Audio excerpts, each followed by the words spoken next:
On Tuesday, Iran's President Ahmadinejad addressed the United Nations. This was part of a whirlwind of public interviews where he expressed Iran's position on its nuclear program, the Israeli-Palestinian conflict, and much more. While it's clear he was trying to make Iran's case to the American people, he was also, or even more so, speaking to the Iranian and Arab public opinion. To assess how the events of the past few days in New York were received in Iran and across the Middle East is Babak Yektafar, editor-in-chief of Washington Prism magazine and a former producer with C-SPAN's Washington Journal. Babak, thank you for joining us. The president of Iran was subject to a lot of abuse in New York, from his introduction by the Columbia University's President Bollinger to newspapers and demonstrations. How was this received in Iran and across the Middle East?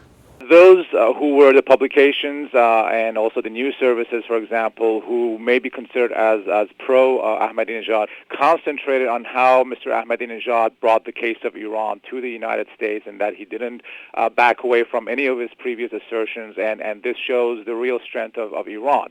And those who may be more aligned with the reformist camp or maybe you can call them anti-Ahmadinejad regime, basically also attack the way that the head of Iranian state was dealt with or was received, particularly by an educational institution such as Columbia University. There was a letter by 7 chancellors and presidents of Iranian universities to the Columbia President Bollinger, asking him 10 tough questions about U.S. policy and other things. But to what extent was this speech by Ahmadinejad meant to strengthen his support in Iran? And if so, did it achieve that? To be very honest with you, as you know, of course, a lot of people label this as Mr. Ahmadinejad's charm offensive. I don't think there were that many people in Iran who were hopeful that Mr. Ahmadinejad's trip to the United States was going to do anything in regards to maybe reducing the current heightened confrontation between Iran and the United States.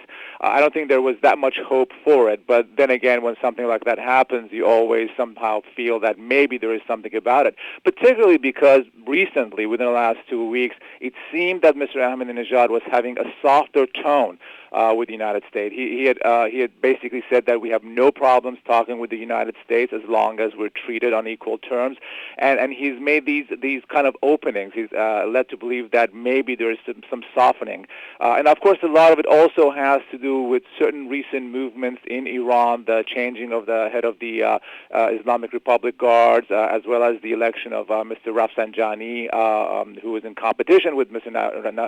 Ahmadinejad for the higher chamber, the Council of Experts, and so on and so forth. So there's a lot of domestic stuff that also fed into this. But I believe that from at least the kind of feedback I've gotten is that, again, this kind of approach, this kind of reception as an Iranian did not sit necessarily well with most of the Iranian population, even though a great many of them might be against his policy. Would you call it outrage? I mean, I would think that if even Americans who now maybe 65, 70% are critical of Bush, if Bush got this kind of treatment almost anywhere, even a lot of Americans would have been close to outrage. Certainly in most countries, this would give rise to outrage. This is exact same situation, because I don't know if the outrage would be as vocal as you might expect, only because it may seem that now they're supporting Mr. Ahmadinejad, where deep down they're very much against his policies, and I would say probably right now the majority.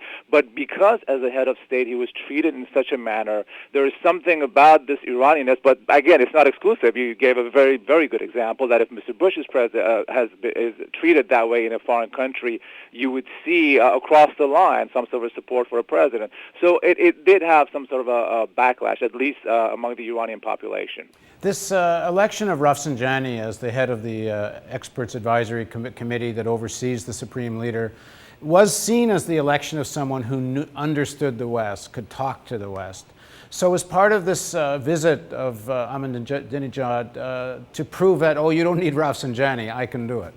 The election of Mr. Rafsanjani kind of beating essentially a very hardline candidate in attaining that position sent the signal that Mr. Rafsanjani is starting to gather momentum. And as has been the case, the supreme leader Ayatollah Khamenei, who's very good at kind of trying to balance everything around him so that for his own preservation, I think put some pressure on Mr. Ahmadinejad that you need to soften your tone, and he got the same kind of an advice from people advising him, and I think it had more to do with that than Mr. Ahmadinejad essentially changing his way. I mean, he's not really that savvy when it comes to diplomacy, and as we saw in some of these interviews that he had, the Columbia University appearance and so on and so forth, he didn't take anything back in regards to what he had said about Israel, although he softened it a little bit, but essentially he stayed on message, if you will. Is part of his more conciliatory tone in the last week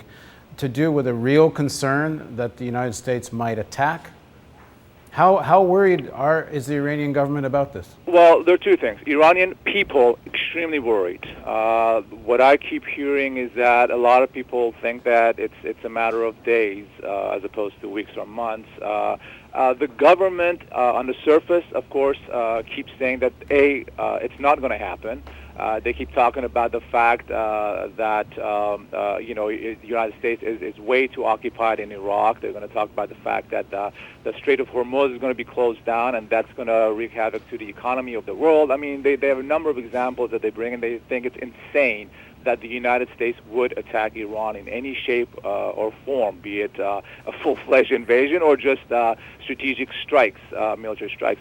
But deep down, they are worried about it. Deep down, they are finding ways to prepare themselves for such an attack, be it strengthening their proxies in the region or outside of the region, or maybe adding some more arsenal and changing some of the strategies that they've been dealing with. So they are worried about that.